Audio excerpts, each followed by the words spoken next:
Kepala Diskomdigi Jateng, Lilik Henry Ristanto mengungkap, Pertas berhasil membobol data NIK sebanyak 1,2 juta orang penerima bansos karena kelemahan sistem aplikasi dinas sosial. Meskipun tidak bisa menjelaskan secara lebih detail, ia memastikan Pertas hanya perlu mengakses aplikasi Dinsos tanpa perlu membobol server aplikasi yang berada di bawah kendali Komdigi. Kebocoran data di dinas sosial itu mungkin dari Komdigi ada langkah-langkah untuk penguatan data. Oke, baik. Jadi teman-teman, saya coba ulas ceritakan kronologis awalnya ya.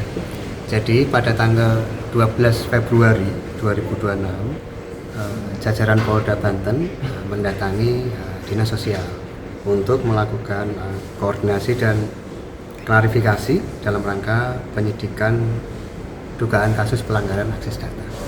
Jadi ini tanggal 12. Kemudian tanggal 20 Februari 2026 dari BSSN, Badan Siber dan Sandi Negara, mengeluarkan notifikasi yang ditujukan kepada Ketua CISER, Kepala Dinas Komdigi. Isinya adalah adanya indikasi dugaan kebocoran. Itu tanggal 20 ya.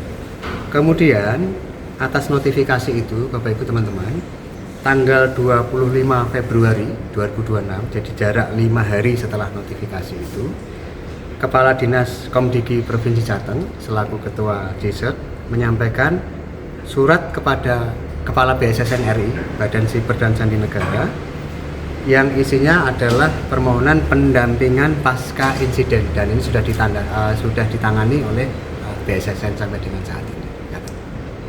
Yang notifikasi kemarin itu hanya menyebutkan indikasi ya, Pak. Jadi tidak total datanya berapa itu tidak, tetapi URL-nya, websitenya ini, kemudian screen capture mengenai raw datanya.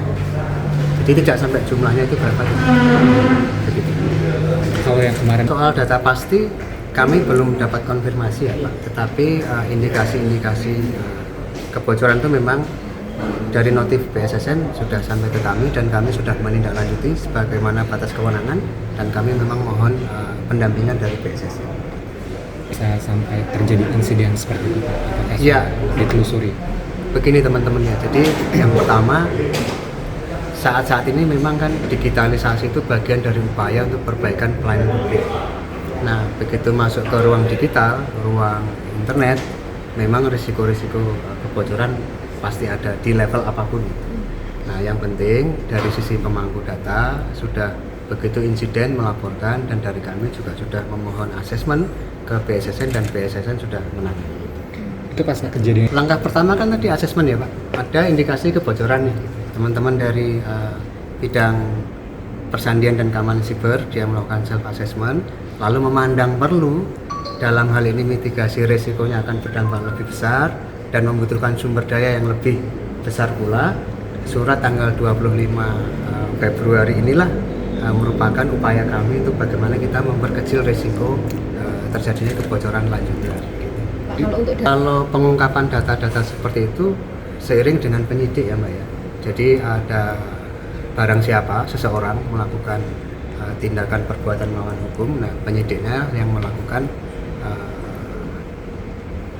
bertanya, mengorek keterangan. Kalau dari kami tidak bisa sampai seperti itu. Jadi pada saat notif disampaikan oleh BSSN, oh memang ada indikasi kebocoran versi BSSN.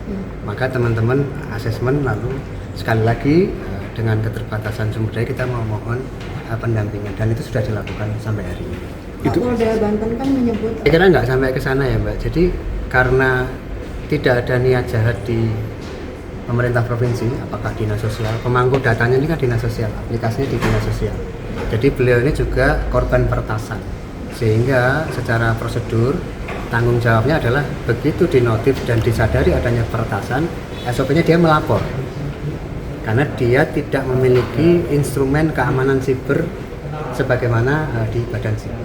Jadi dinas sosial saya kira begitu kejadian dinotis kemudian melapor ke Komdigi provinsi, kemudian Komdigi melapor ke pusat, ini sudah upaya maksimal yang bisa dilakukan sebagai pemangku data dinas sosial. jadi medium website ya Pak, bukan aplikasi atau website itu Pak?